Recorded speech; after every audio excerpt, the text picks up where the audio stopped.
Hello, everyone, and welcome to the Community Connector training. Our agenda for today is we will start off with some basic introductions for participants. We'll talk a bit about why community connectors, why we're doing this training in the first place.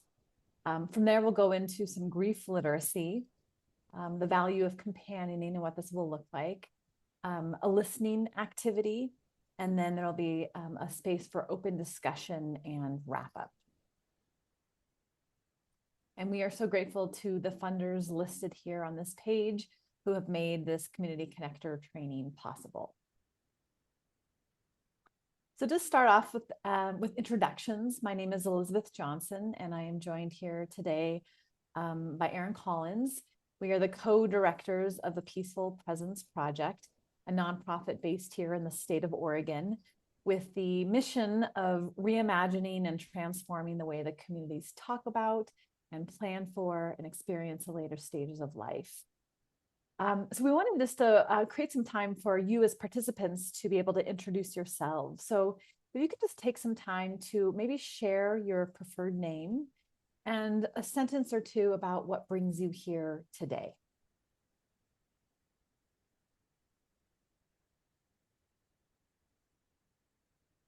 So for this training, one of the guiding questions that we are utilizing to really help all of us think differently about the value of community and supporting one another during these times of illness, of dying and grief, right? What if our community came together in a way where we were able to skillfully and compassionately really support one another during times of illness, of dying and grief?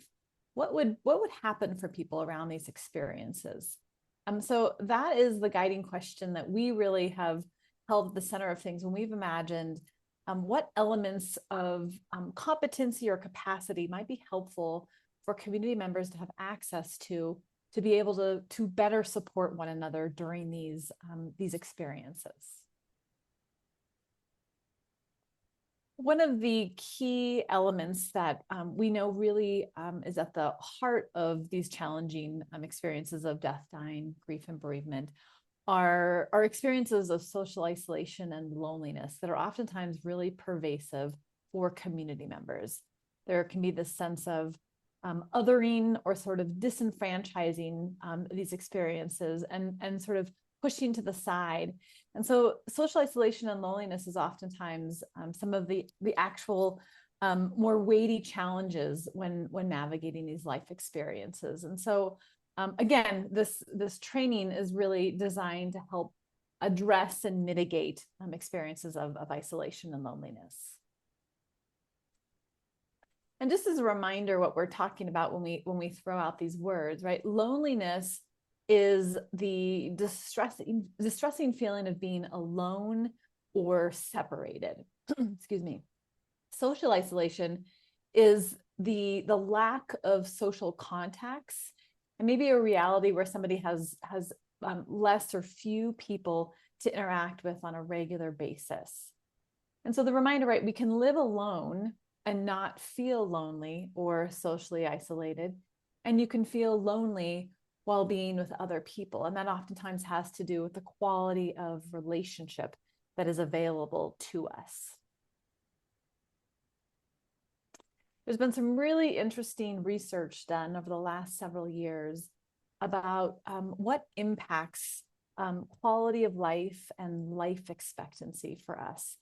And this chart here on the screen may be a little bit difficult to see, but you can note down at the bottom, social integration and close relationships are the things that actually have the greatest impact on our sense of wellness.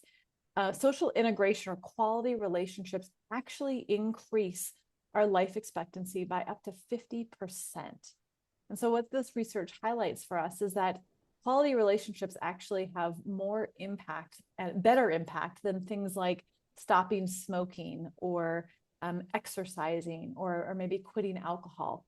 Relationships are so key. We have a biological imperative to be in relationship with one another. And so again, really wanting to look at how do we help to create supportive networks around individuals when navigating challenging experiences, so that they actually experience a greater sense of wellness, even in the midst of challenge. So our work as the Peaceful Presence Project is founded upon something that's known as the Compassionate Communities Model of Care.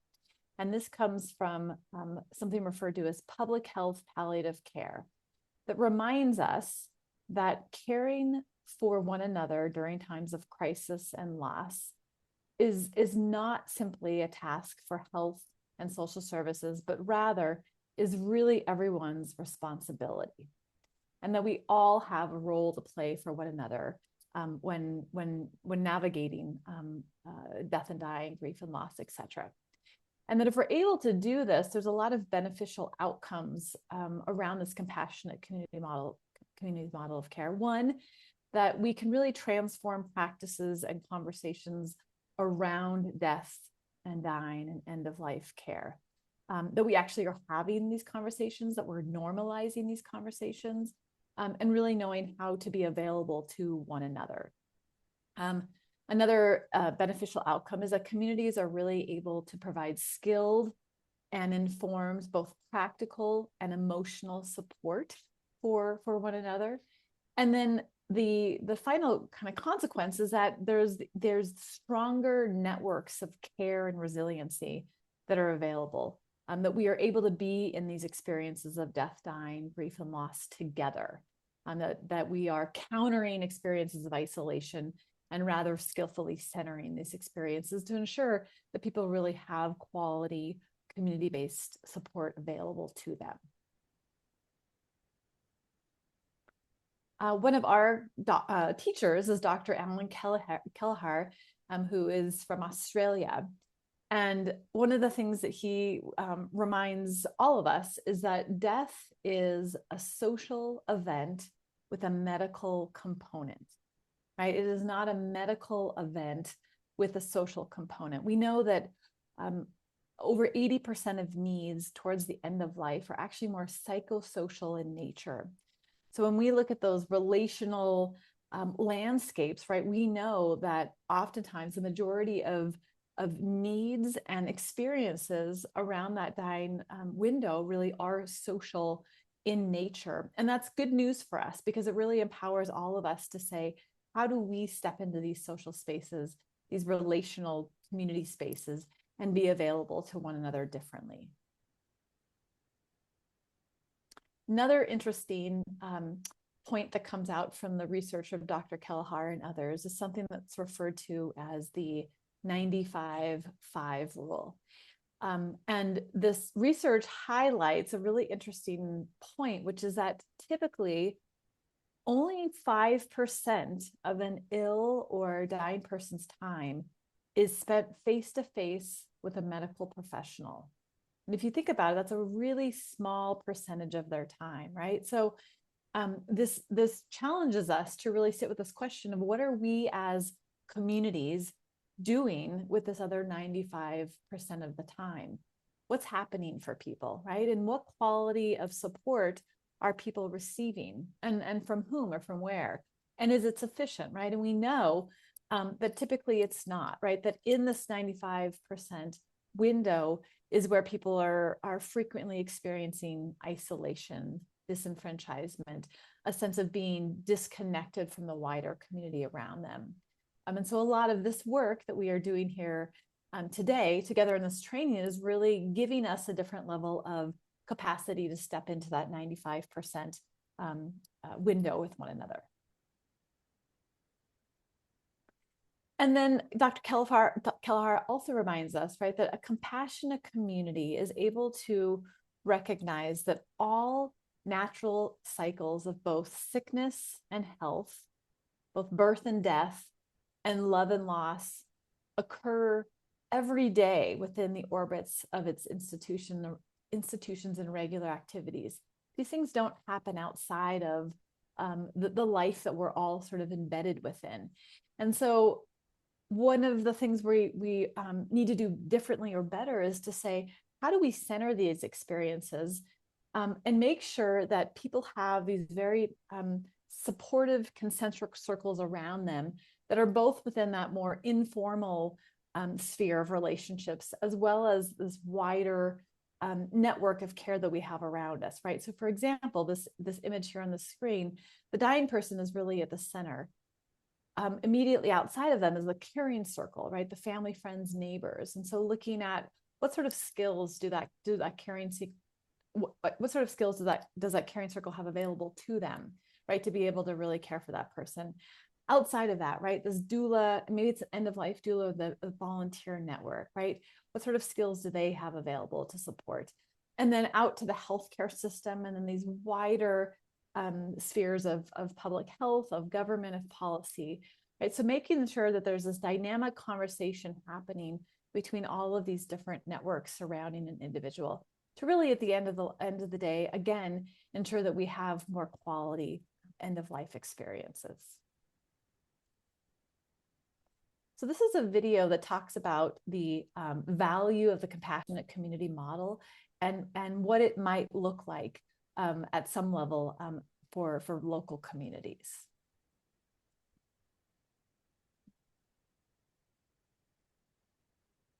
Maribor Community Trust is a charity that works with the communities, and how we do things is about working alongside people and trying to find solutions in the community and empowering people. So facilitating that empowerment, making sure they have information to make the correct informed choices. So when you talk about compassionate communities, it's about the community looking after its own in at really vulnerable stages of their lives, end of life, and for those living with bereavement after. More and more people rely on medical services at end of life. So if you think about how many people would like to be at home at the end of life, which is the majority, but currently the situation is that the majority still die in institutions like hospitals. So how do we change that? Some of the answers there is that we need to be better supported at home. It's a mixture of family, friends, professional services. It's what you have around you, those support systems. But one of the crucial ones is your family. When people are diagnosed with cancer or life-limiting illness, and when they get to maybe the palliative care stage, the rest of the community don't know what to say. So they don't say anything and they stay away. So one of the things is it's breaking down that barrier of having the conversations around that myth and fear around death, dying and loss. So that when in your circle you have got someone who is ill, you're not frightened of just the subject, even if that's saying, I don't know what to say, but I'm here. The British are very good at saying, how are you? Oh, I'm fine, thank you. We want to put on an exterior that everything's okay. People find it really hard to ask for help because we live in a society that wants you to be independent.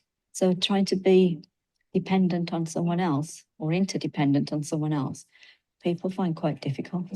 So it's helping people to say it's okay to ask for help. When you are dying, there's still all the practical things that need to happen in your life, like putting out the rubbish, changing the bed, and, a bottle of milk. So there's practical things that people can do, but they may not realise that those little things make a real difference to people remaining at home. It's helping people to understand that their small act of kindness or compassion can make a difference to that person.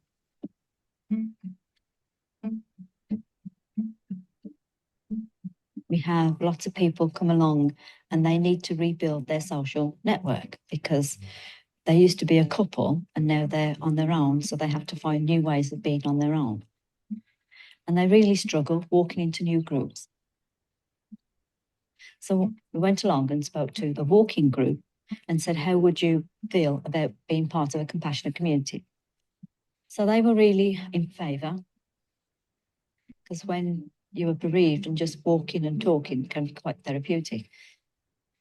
So we provided training for them to understand what bereavement feels like. So that if they did have people on their group and they started to cry, it's no big deal. It's just part of grief.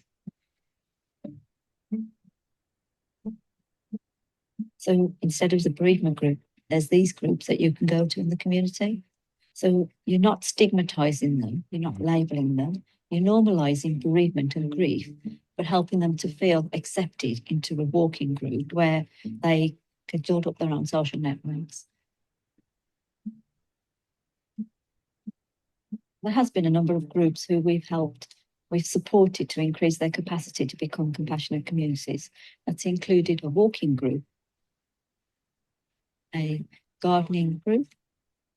We've worked with schools, so they've become more attentive to people in their pupils and living with loss. Mostly it's hospices that provide palliative care, but hospices aren't everywhere, but community groups are.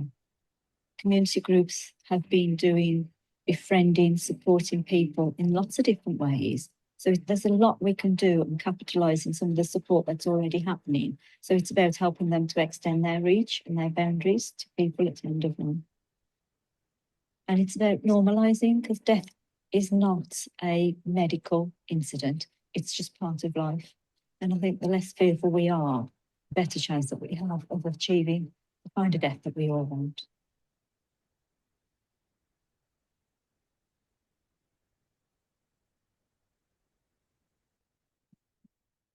So we will be talking quite a bit about grief and grief literacy today. And yet it's also important as a compassionate community to be more death literate and to have an understanding of what someone might be going through as they approach the later stages of life, as someone navigates a serious illness or a terminal illness and the dying process. And so, as a compassionate community, to have an increased sense of death literacy, it starts with understanding the systems of care that someone might navigate. So, like we said, this is not about being on our own as a community, but really understanding and working with and alongside the various systems of health support and policy, etc. But to start with understanding how we navigate through health and illness towards the end of life, this diagram demonstrates what someone might be going through as they become diagnosed with a serious illness. So you start with your primary care provider, and most of you may have a primary care provider who you see on a regular basis and you go to for your wellness visit. If something looks amiss in a primary care appointment, you might be referred to a specialist. And then that specialist is now a part of your care.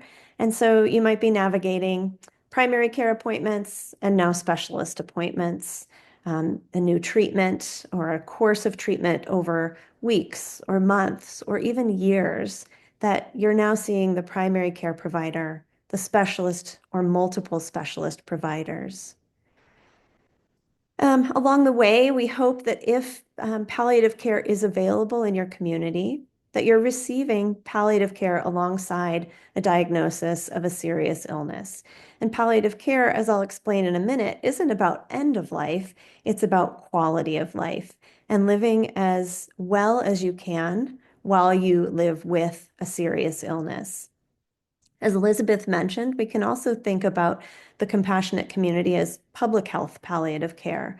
So as someone is navigating a serious illness, what are we doing as a community, as a public, to surround that person and also make sure that they're having the best quality of life, that they're getting all of their various needs met during the time that they're living with that serious illness?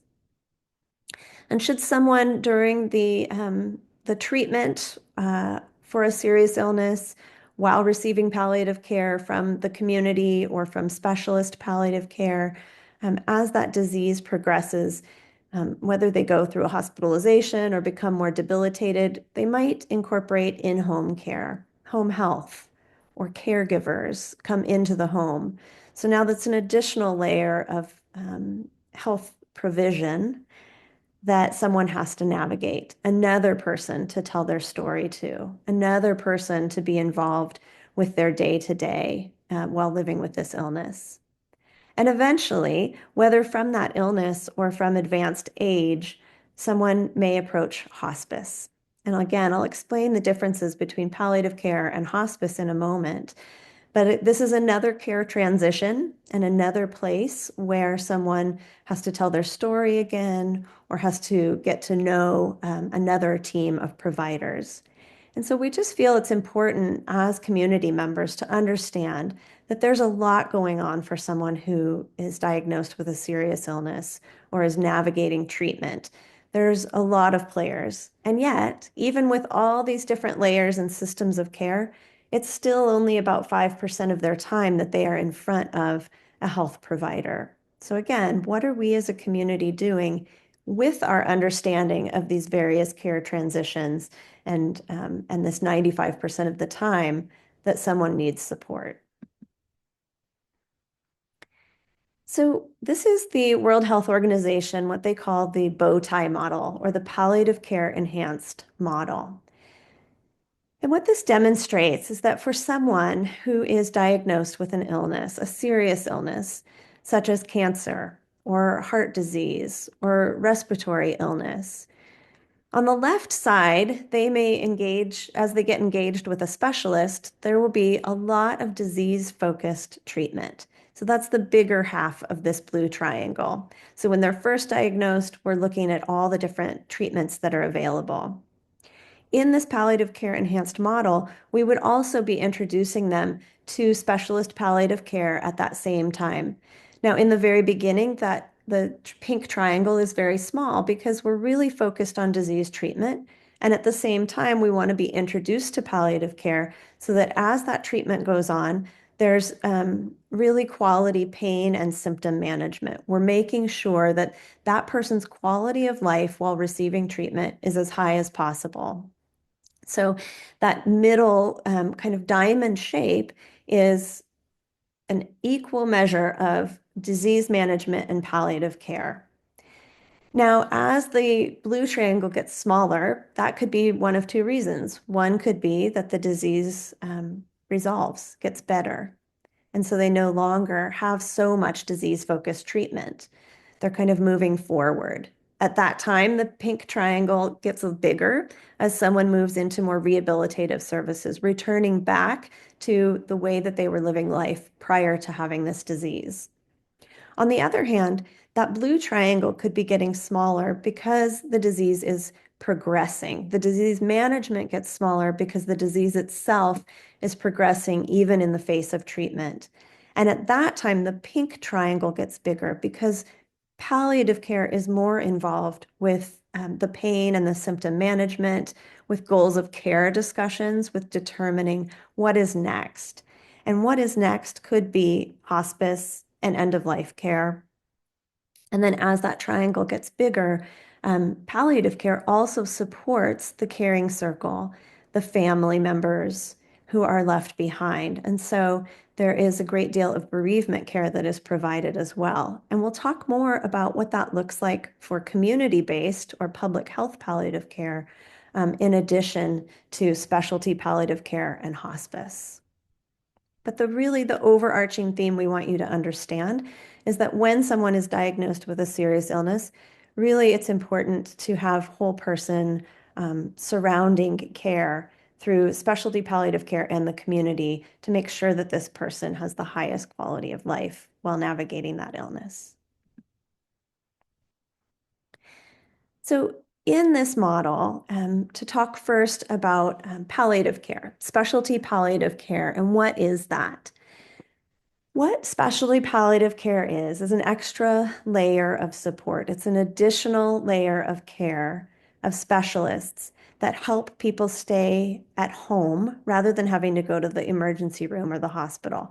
Because someone has a specialist involved in treating their symptoms, that team being available can really prevent those emergency department visits and admissions because they're better able to treat symptoms at home before they feel like an emergency. Palliative care reduces physical discomfort and, as I said, improves the overall quality of life and overall makes living with that illness easier. And again, it is appropriate from the time of diagnosis and throughout disease treatment. We really want to bring this point home that anybody who has a serious illness should be visiting at least once with a palliative care provider so that they have that additional team member to ensure their quality of life. At the same time, in the community-based model, there is a role called the end-of-life doula. And a doula is a non-medical support person in the community.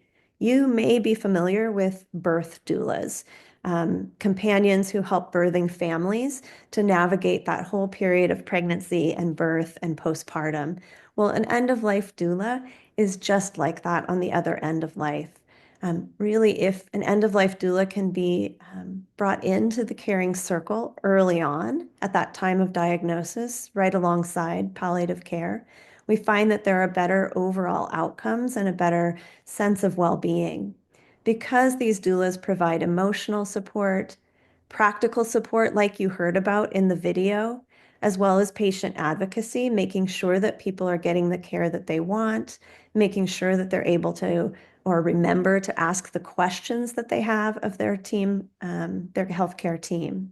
And again, the end-of-life doula works in collaboration with palliative care and with hospice and with specialists as well and primary care providers. These are community-based support providers who are non-medical in nature, but really do help to provide what we call companioning that you'll learn about more a little bit later. And then finally, I want to talk about hospice to understand the difference between hospice and palliative care. Hospice is also whole person care, and it is designed for the last phase of life, which is typically about 6 months. And that is the requirement for admission into hospice care by insurance companies, is that you have to have a prognosis that if you were to forego any further curative treatment for the disease, two physicians believe that your life limit would be about 6 months or less. In hospice, there is a physician, there is a nurse, there's a social worker, there's a home health aide, and a chaplain. So it's a really comprehensive wraparound team that addresses all the aspects of living through that last phase of life. Hospice is delivered wherever a person calls home. It is not 24-hour in-person care. It is not going to a hospice facility, although there may be hospice facilities where you live, where a person can go for symptom management. Hospice is typically delivered in the home, whether that is a house or an assisted living facility or an apartment, wherever someone calls home. That is where hospice is delivered.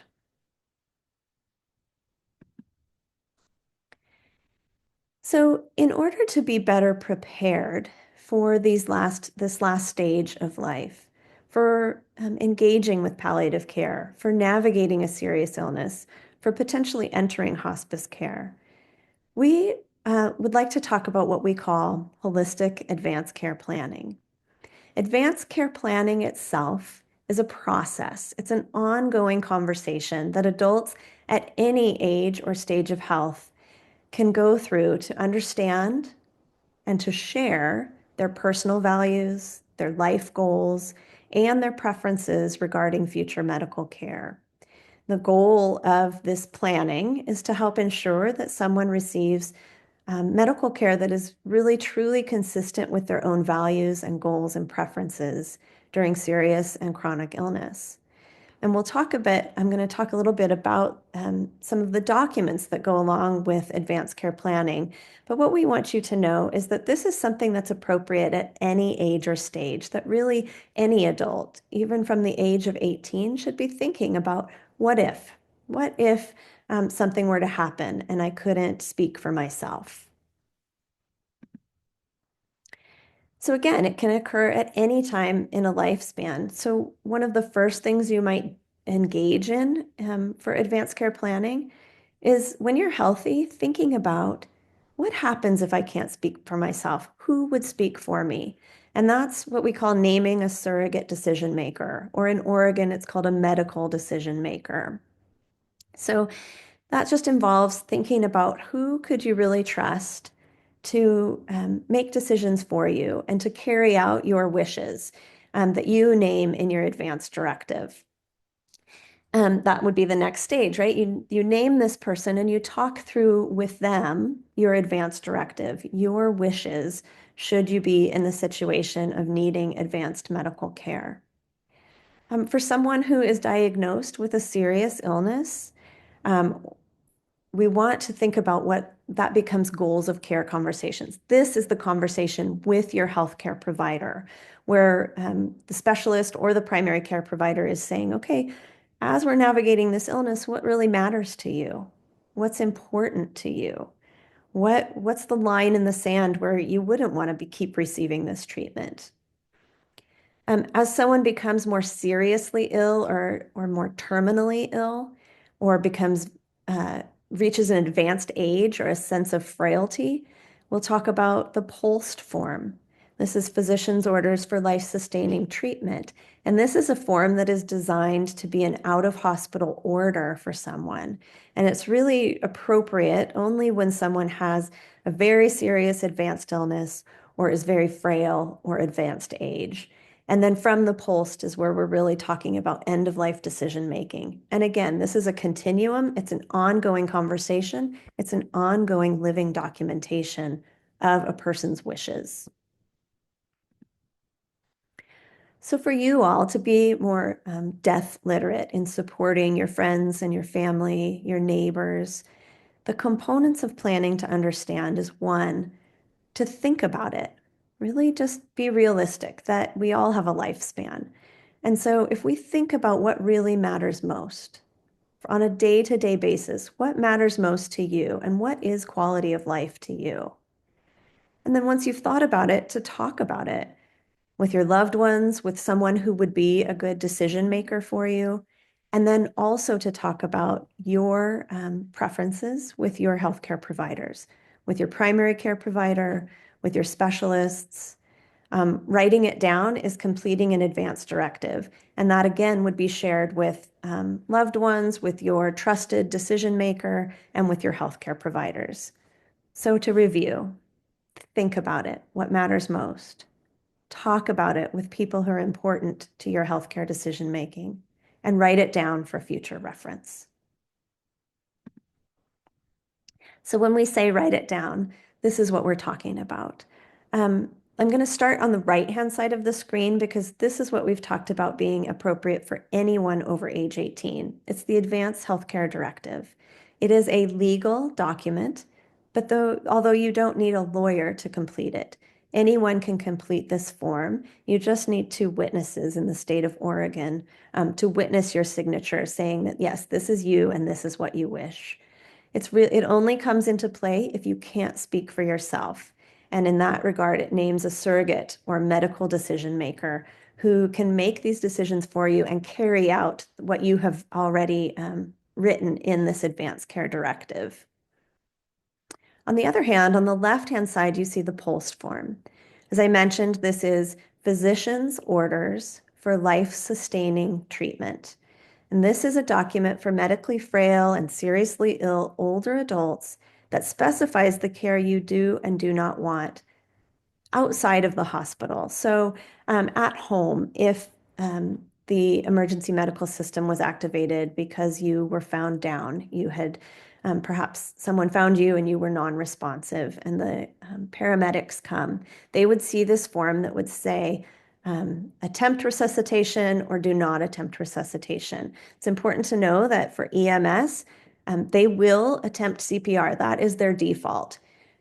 If they see a POLST form, they look for that first and say, oh, this is a person with advanced illness. It says do not attempt resuscitation.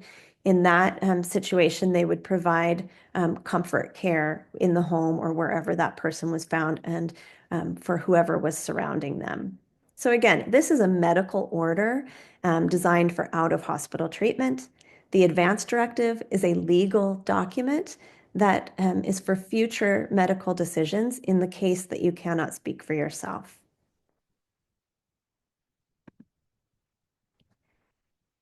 So we've shared a lot of information, and we'd like to invite you to pause now And take just a few minutes break to walk, get a drink, take whatever you need just to refresh and come back for the second half of our session.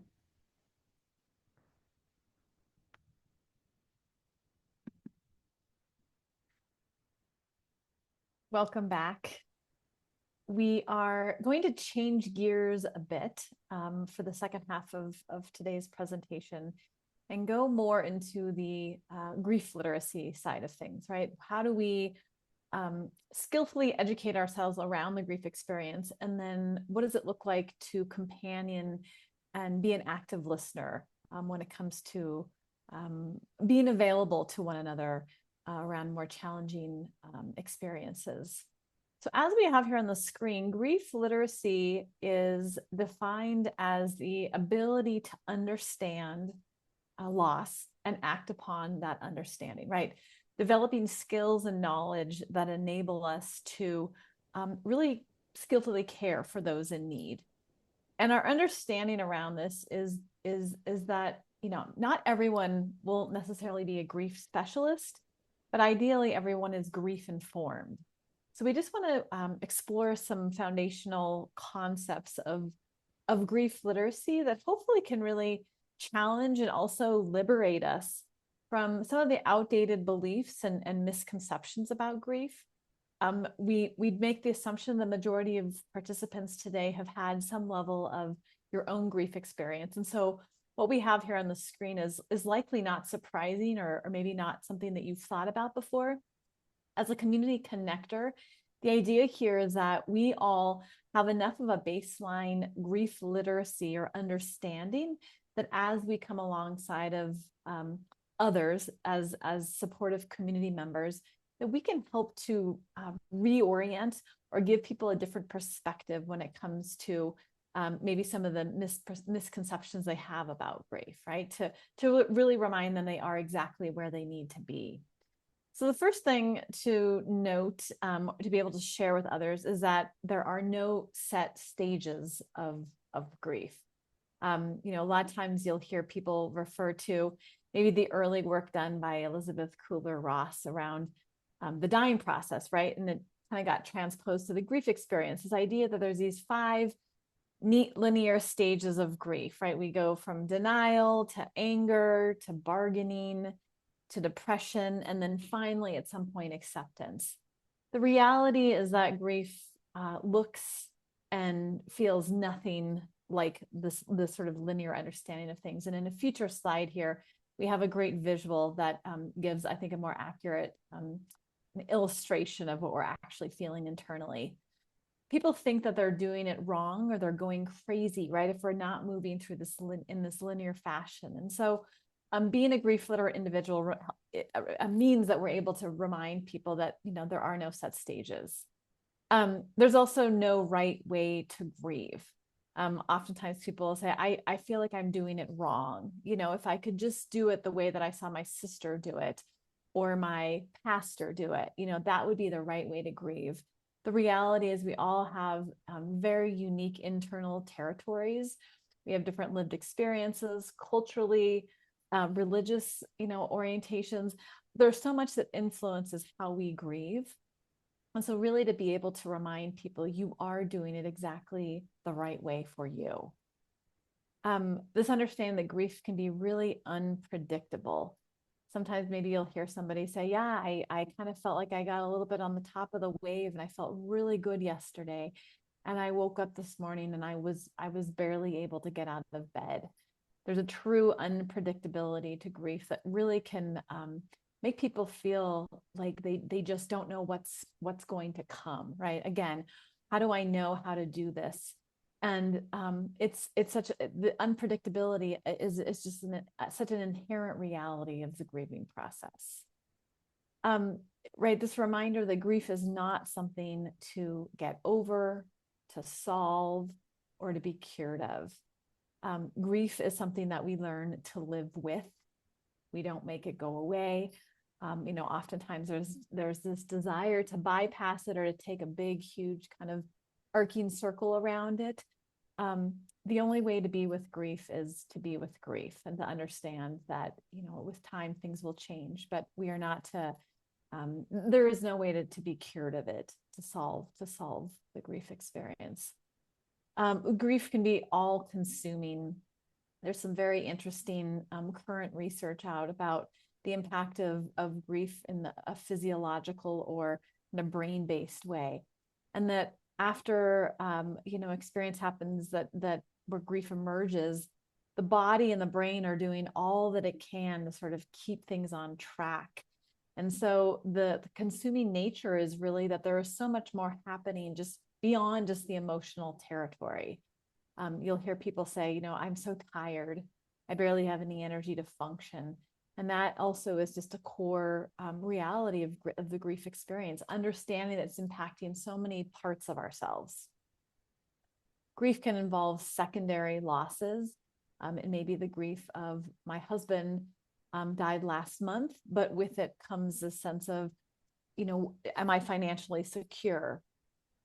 How does this shift my identity within the community? How do I make decisions? I've never had to hold these different sort of elements of the home before. And so it can be this real, you know, kind of waterfall of different secondary losses that emerge. And so to be able to normalize that for people as well. And then finally, this point that grief can cause a wave of existential questions. You know, oftentimes people feel like this is what life should look like. And then these things kind of catch us off guard. Illnesses emerge. Maybe there's an unanticipated death that occurs. And it really just sort of catalyzes these other existential questions about what is this all about? And so again, as grief literate community members, our job is to not to come in and to change or alter anything about someone's grief experience, but rather to kind of quietly and skillfully affirm and have people, you know, ideally develop a different level of trust in their own grief experience, understanding that as a human, we really do have the skills to companion both ourselves and others around grief.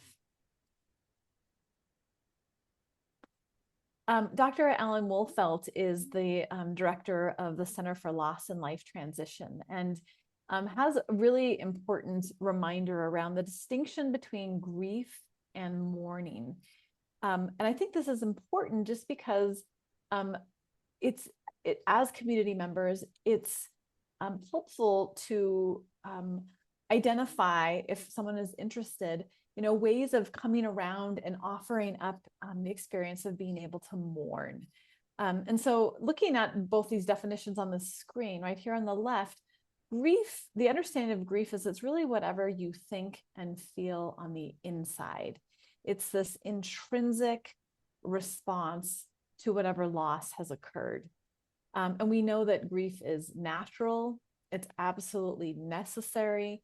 And it's a very active process, right? There, as we talk about with relationship, you know, being this biologically imperative kind of necessity, grief as well is a biological imperative and necessity as we move through loss. Grief is something that we learn to live with and to integrate, and what that looks like for each person can be very different. And this reminder that grief is not an illness or a mental health issue. Again, it's this very intrinsic response to whatever loss that we've encountered. Mourning is really this outward expression of grief. And what that looks like, again, can be very individual to each of us, right? Maybe for some, it's this process of crying, of emoting. Maybe it's sitting down and actively sharing memories about, you know, maybe it's a loved one who has died, sharing memories about that person, writing about the loss, having places to pray or to be in ritual or ceremony around that loss. And for Wolfelt, right, he reminds us that mourning is really this essential way where we begin to reconstruct our lives. And as we said with grief, right, there's this internal activeness. Mourning itself also has an activeness. And so just as a grief literate community member, you know, to recognize that there is value in creating spaces for mourning. And in that might also mean to be together in community around this grief versus kind of isolating and asking somebody to do this individually. And so just a good question or a thing to be aware of as a grief literate individual. Talking about some of the types of grief, right? Recognizing that how grief sort of manifests or where it sources from helps also to really kind of recognize what it is that we're seeing before us with somebody. So here in the upper left-hand corner, preparatory grief is really connected to the cognitive, emotional, and spiritual responses to the recognition of really, an impending loss, or maybe it's our own mortality. So an example of this might be the process of recognizing and mourning maybe changes in abilities or physical ability, a sense of independence, maybe grieving sort of future expectations of, I thought my life was going to look like this. There's this unpredictability of, maybe certain conditions are causing this preparatory grief of, I just don't know what will be coming next. Upcoming surgeries, interventions, the possibility of increasing care needs, all of those can kind of fall within this preparatory grief.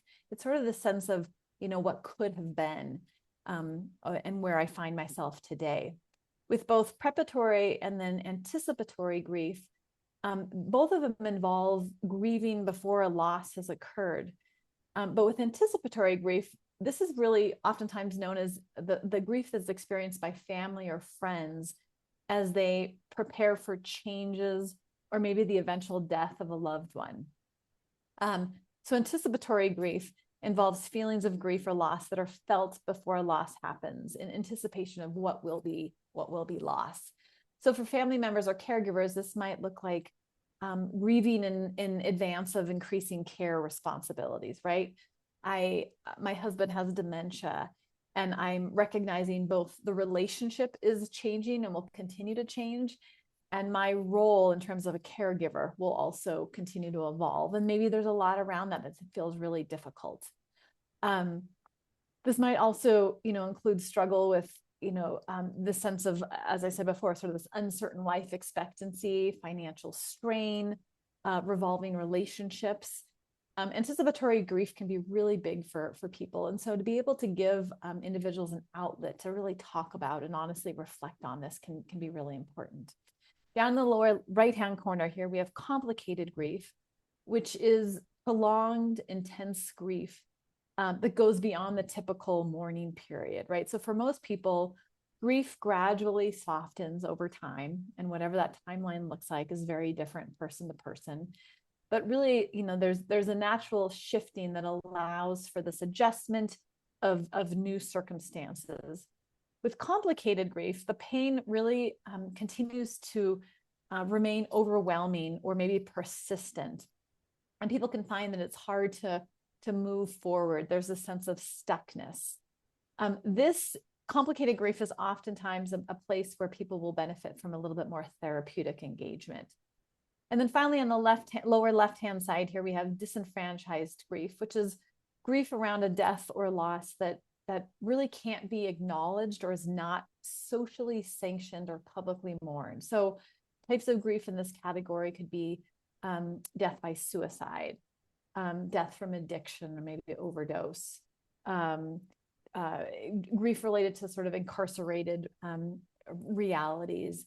Maybe it's a pet has died and there's not a recognition of how significant that death was for that person. So disenfranchised grief is also an area where we, as grief literate community members, can work to carve out space to make sure that, a person feels like they're able to really candidly, honestly speak about what's going on for them with that grief experience.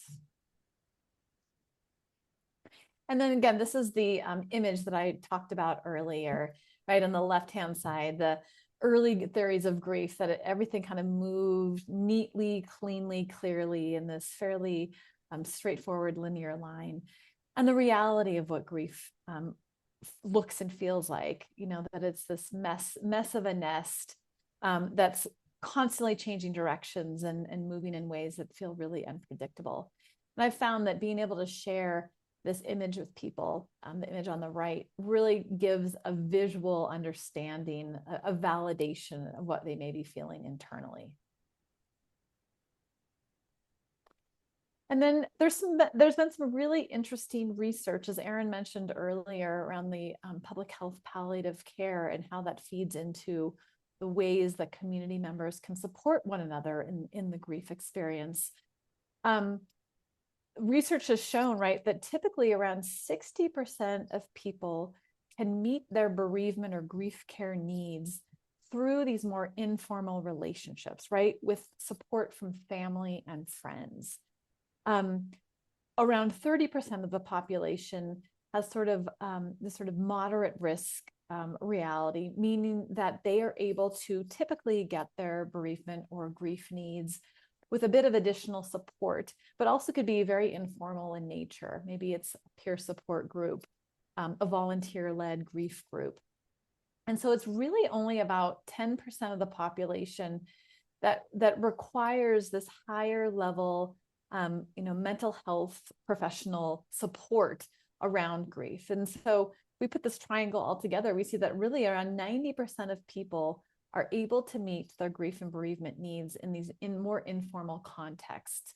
So bringing this back to the compassionate community model of care, it really challenges us to think as communities, where are people getting their grief support needs met, and what sort of environments or care circles could be established to really make sure that those needs are being cared for, and recognizing that simply by having a different level of capacity and willingness to engage, by having a baseline of grief literacy, we really are able to compassionately meet the needs of a lot of our the grievers that surround us.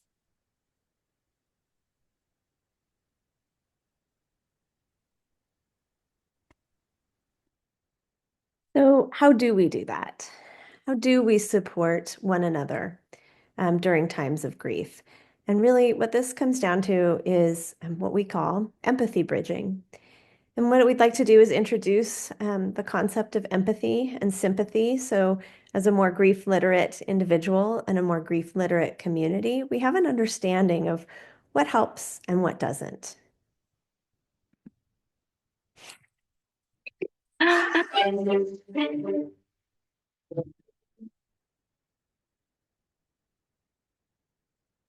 So what is empathy, and why is it very different than sympathy? Empathy fuels connection. Sympathy drives disconnection. Empathy, it's very interesting. Teresa Wiseman is a nursing scholar who studied professions, very diverse professions where empathy is relevant, and came up with 4 qualities of empathy. Perspective taking, the ability to take the perspective of another person or recognize their perspective as their truth. Staying out of judgment, not easy when you enjoy it as much as most of us do. Recognizing emotion in other people and then communicating that. Empathy is feeling with people. And to me, I always think of empathy as this kind of sacred space when someone's kind of in a deep hole and they shout out from the bottom and they say, I'm stuck, it's dark, I'm overwhelmed. And then we look and we say, hey, you climb down. I know what it's like down here, and you're not alone. Sympathy is, ooh, it's bad, no, you want a sandwich? Empathy is a choice, and it's a vulnerable choice, because in order to connect with you, I have to connect with something in myself that knows that feeling. Rarely, if ever, does an empathic response begin with at least. Yeah. And we do it all the time, because you know what? Someone just shared something with us that's incredibly painful, and we're trying to silver lining it. I don't think that's a verb, but I'm using it as one. We're trying to put the silver lining around it. So I had a miscarriage. Oh, at least you know you can get pregnant. I think my marriage is falling apart. At least you have a marriage. John's getting kicked out of school. At least Sarah is an A student. But one of the things we do sometimes in the face of very difficult conversations is we try to make things better. If I share something with you that's very difficult, I'd rather you say, I don't even know what to say right now. I'm just so glad you told me. Because the truth is, rarely can a response make something better. What makes something better is connection. So how can we be, how are we sympathetic versus empathetic? Well, some of the ways that we know as a culture that we've kind of been conditioned to not listen well. One is listening with the intention to respond. And you've probably had this experience for yourself or felt it from someone else when the person or you know exactly what you want to say, and you're not even hearing what the person is telling you because you just want them to stop talking so that you can say what you need to say. It's not helpful. Another way that we don't listen with empathy is by denying or invalidating a person's experience. Oh, you don't feel like that. Oh, don't cry. Don't worry. Don't feel like that. That's just invalidating the truth of what someone is feeling. Another one is interrupting. If you've ever been with someone who just keeps interjecting as you're talking and you're not even able to finish a sentence. Again, this isn't helpful. It's not, it's actually, it's really kind of disrespectful to keep interrupting. It's starting with that intention to respond. You already know what you want to say without really hearing the content of what somebody else is telling you. Interjecting your life story, chapter 43 this time, right? How often have you been involved where someone just doesn't hear anything that you've said, but just moves on to their own experience? Another way we don't listen is by asking unending questions. And that's when you start with a question, but you don't even allow the response before asking another question or several questions. I sometimes hear this with interviewers where it's like they have several questions they want to ask, but they don't know how to just ask one at a time.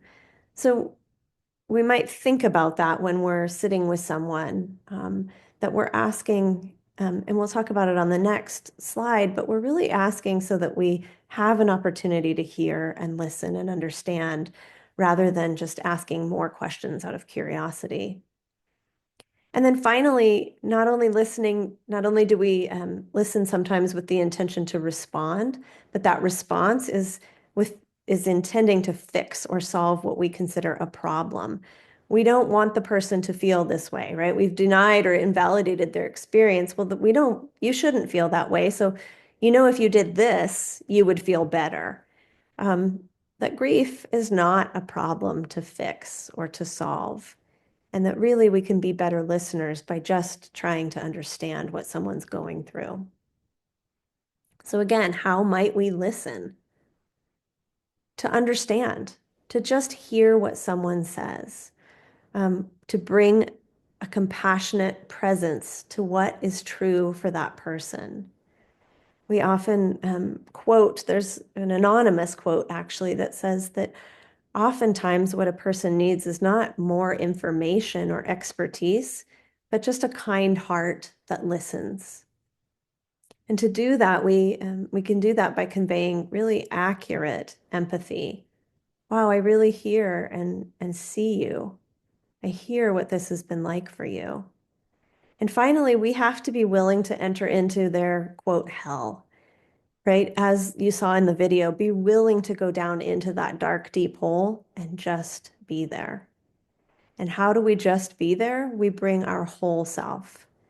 We are grounded in our own understanding of the stages of grief and that they aren't linear. We can be grounded in our own experience and kind of having more confidence and more understanding of what we've been through in loss. We can demonstrate to someone that we're there with our body position and with our eye contact by just really being connected to them. We can listen for the content of what they're saying, for their emotions.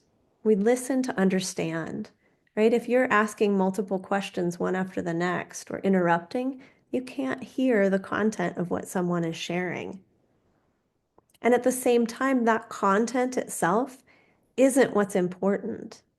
It's what you're sensing from the person. That whatever story they're telling you, it could be just how difficult their day was. But that, to get tasks done, but that's not really what's important. That's not what that we want to hear. What we hear is, wow, you're having a really difficult time right now. We might come in and suggest an emotion or a sensation, just like I just did. Wow, this sounds really difficult, or it sounds like you've been really frustrated. And they'll correct you if you're wrong, but it's trying to understand what they're going through and demonstrating that you're hearing what they are telling you. That's how we listen better and how we listen with empathy.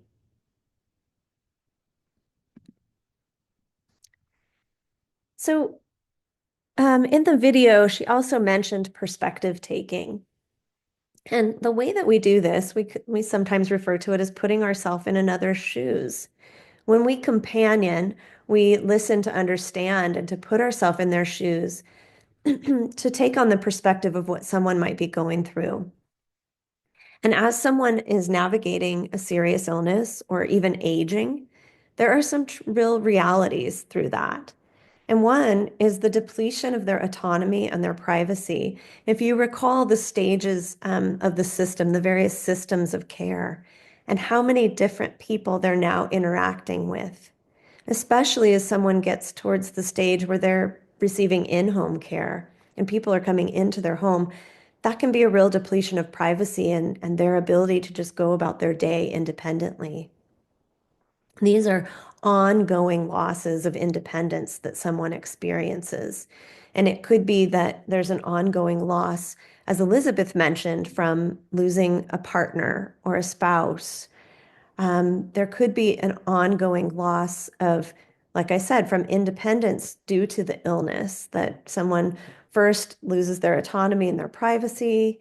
They lose their independent ability to walk or to drive. That's a big one. Someone losing the ability to drive can be a really big loss. People start to feel one-dimensional because they're just being seen as the person who is dying, the person who is sick. We're no longer remembering all the things, the aspects of their personality that truly make up who they are. We can understand that there is this shift in identity and their sense of dignity due to the illness and loss. And understand that people have more questions than answers. So, as a companion, as a compassionate neighbor or friend, not coming in and asking them questions expecting an answer, but again, just being able to listen and understand that they have a lot of questions too.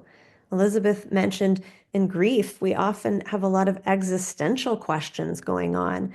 And so, can we put ourselves in their shoes and really try to understand what that's like and listen and be a compassionate presence for all the things that they might be going through, for all the losses that they are experiencing? So we'll pause here and allow you to kind of put some of these concepts into practice. So you'll get together in pairs. You'll just turn to the person next to you. If there's an uneven number, maybe it's a group of 3. And what we invite you to do is to explore this question and to do it in a way that is empathetic listening and empathy bridging. So one person, the first person, will ask the question, how have you known illness, death, or loss? And the partner, the listener, is just going to listen to that response. The person who is responding gets 5 minutes to respond to this question, uninterrupted. You'll share for those 5 minutes, so we'll have a timekeeper in the room. And after those 5 minutes, the person who asked the question doesn't try to fix or solve or even add in, but just says, thank you for sharing this with me. And then you'll switch, and then we'll come back together.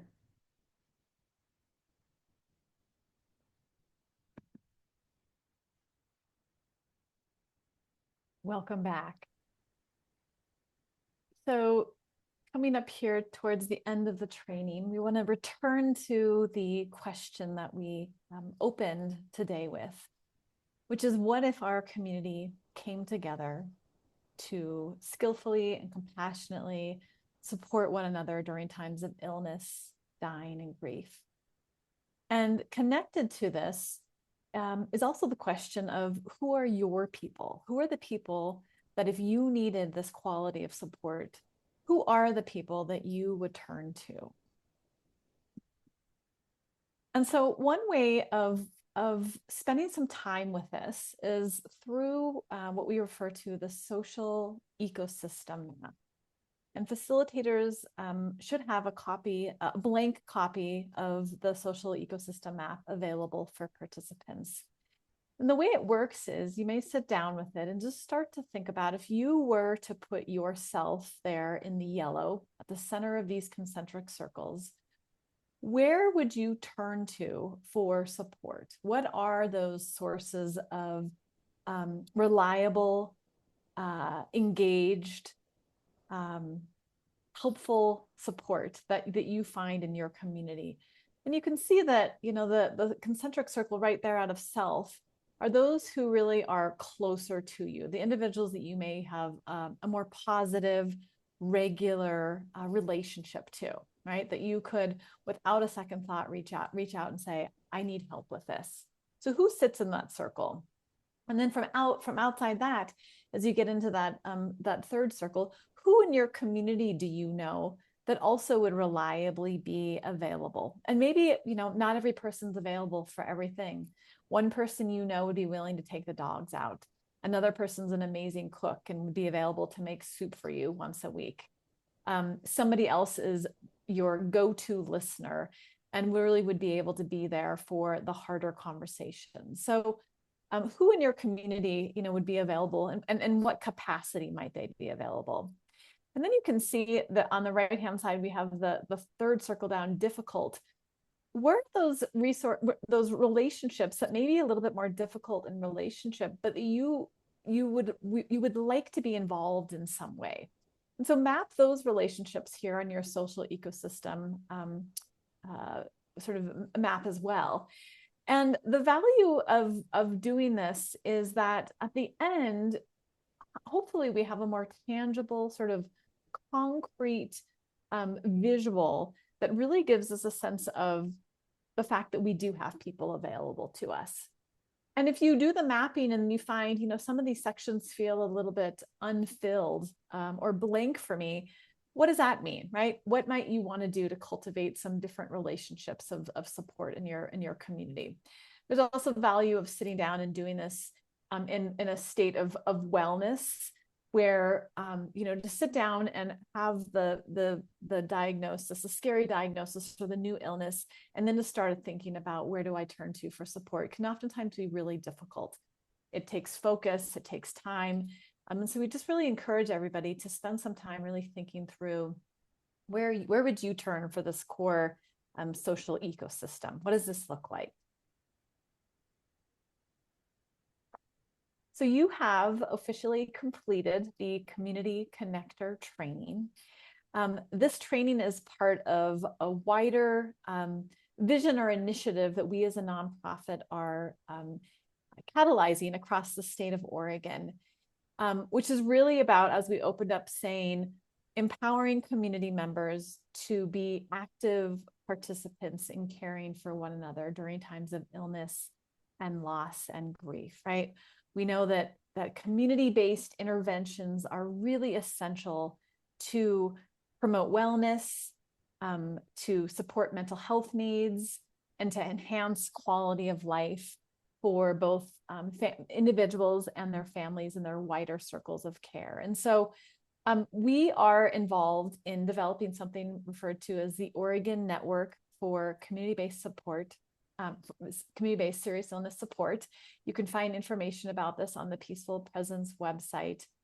And really the wider vision is creating this web of connection of best practice examples of communities that in one way or another are integrating the compassionate community model of care locally. This video is part of a wider toolkit connected to the development of connection cafes locally. And so the connection cafes themselves, if people are interested in thinking about what it would look like to catalyze these locally, this is all part of this wider Compassionate Oregon. And so we are hopeful that you will spend some time looking at these additional resources and be in touch with us as you develop these different initiatives locally. Here's the contact information for the organization. And as we conclude, we just invite all of you to linger, to spend time together, reflecting upon, talking about, and maybe asking questions of one another in terms of what you heard in this training and what you were excited about in terms of bringing this out into your wider community. Thank you. Thank you, everyone.